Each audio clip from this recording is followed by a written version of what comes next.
இந்த வீடியோல என்னென்ன சினிமா அப்டேட்ஸ்லாம் இருக்கு அப்படின்னு சொல்லி கேட்டீங்கன்னா, நம்ம கமல் சாரோட தக்லீஃப் படத்துல நம்ம எஸ்டிஆர் அண்ணா நடிக்க போறாரு அப்படின்னு சொல்லிட்டு இந்த மாதிரியான நியூஸ்ல இப்போ வந்து பாத்தீங்கன்னா வந்துட்டு இருக்கு. அதுக்கப்புறமா நம்ம விஷால் அண்ணாவோட ரத்னம் படத்துக்கான செகண்ட் சிங்கிள் அரண்மனை பார்ட் 4 இந்த படத்துக்கான ரிலீஸ் அப்டேட், அதுக்கப்புறமா நம்ம கதிர் அண்ணா நடிக்கிற ஒரு புதிய வெப் சீரிஸ் அப்படின்னு சொல்லிட்டு இன்னைக்கு இந்த வீடியோல நிறைய சினிமா அப்டேட்ஸ்லாம் வந்திருக்கு. இது எல்லாத்தையும் பத்தி இந்த வீடியோல ஃபுல்லா வந்து பார்க்கலாம்.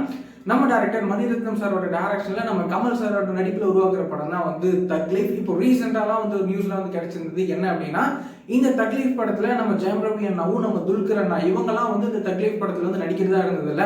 ஆனா இந்த படத்துல இவங்கெல்லாம் வந்து இப்போ நடிக்கல, டேட்ஸ் ப்ராப்ளம்னால இந்த படத்துல இருந்து இவங்கெல்லாம் வந்து வெளியேறிட்டாங்க அப்படின்னு சொல்லி இந்த மாதிரியான நியூஸ்ல வந்து பாத்தீங்கன்னா ரீசெண்டா வந்து வந்துட்டு இருந்தது. இந்த நிலையில இப்போ புதுசா ஒரு நியூஸ் வந்து கிடைச்சிருக்கு. என்ன அப்படின்னு சொல்லி கேட்டீங்கன்னா, இந்த தக்லீஃப் படத்துல நம்ம எஸ்டிஆர் அண்ணா வந்து நடிக்க போறாரு அப்படின்னு சொல்லி இந்த மாதிரி நியூஸ்ல இப்போ வந்து கிடைச்சிருக்கு. கூடிய சீக்கிரமே இதுக்கான அஃபிஷியலான அனௌன்ஸ்மெண்ட்லாம் வந்து கூடிய சீக்கிரமே அந்த வரும்னு சொல்லிட்டு சொல்றாங்க. நம்ம வந்து வெயிட் பண்ணி பார்க்கலாம். அதுக்கப்புறமா நம்ம விஷால் அண்ணாவோட ரத்னம் படம் இந்த படத்துக்கான செகண்ட் சிங்கிள் ரிலீஸ் வந்து பண்ண போறாங்க.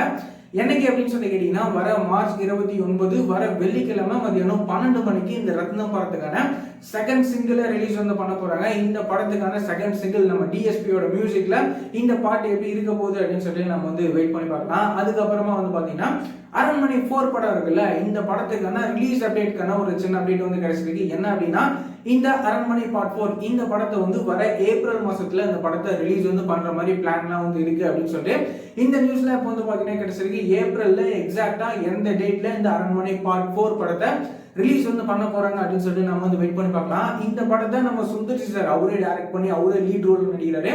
மேலும் இந்த படத்துல வந்து பாத்தீங்கன்னா நம்ம தமன்னா, ராஷிக் அண்ணாலாம் இந்த படத்துல வந்து பாத்தீங்கன்னா நடிக்கிறாங்க. அதுக்கப்புறமா வந்து பாத்தீங்கன்னா நம்ம கதிர் அண்ணா இவரு இப்போ வந்து பாத்தீங்கன்னா லிங்கம் அப்படின்னு சொல்லிட்டு இந்த ஒரு வெப் சீரிஸ்ல இவர் நடிக்க போறாரு. இந்த வெப் சீரிஸ்ல ஃபீமேல் லீடர் திவ்யா பாரதி அவங்க நடிக்கிறாங்க. இந்த வெப் சீரிஸ் வந்து பாத்தீங்கன்னா டிஸ்னி பிளஸ் ஹாட்ஸ்டார்ல இந்த வெப் சீரிஸ் வந்து ரிலீஸ் வந்து பண்ண போறாங்க. இந்த வெப் சீரிஸை யாரை டைரக்ட் பண்ண போறாங்க அப்படின்னு சொல்லி கேட்டீங்கன்னா, நம்ம விமல் அண்ணாவோட விலங்கு வெப் சீரிஸை டைரக்ட் பண்ணிருந்த பிரசாந்த் பாண்டியராஜ் இவர் தான் வந்து இந்த லிங்கம் வெப் சீரிஸை வந்து பாத்தீங்கன்னா டைரக்ட் வந்து பண்ண போறாரு. இன்னைக்கான சினிமா அப்டேட்ஸ்லாம் எப்படி இருந்தது அப்படின்றத மறக்காம இந்த கமெண்ட் வந்து சொல்லுங்க. இந்த மாதிரியான ரெகுலரான சினிமா அப்டேட்ஸ்லாம் நீங்க ரெகுலரா தெரிஞ்சுக்கணும் அப்படின்னு நினைச்சீங்கன்னா நம்மளோட இந்த சேனலை மறக்காம சப்ஸ்கிரைப் பண்ணி வச்சுக்கோங்க.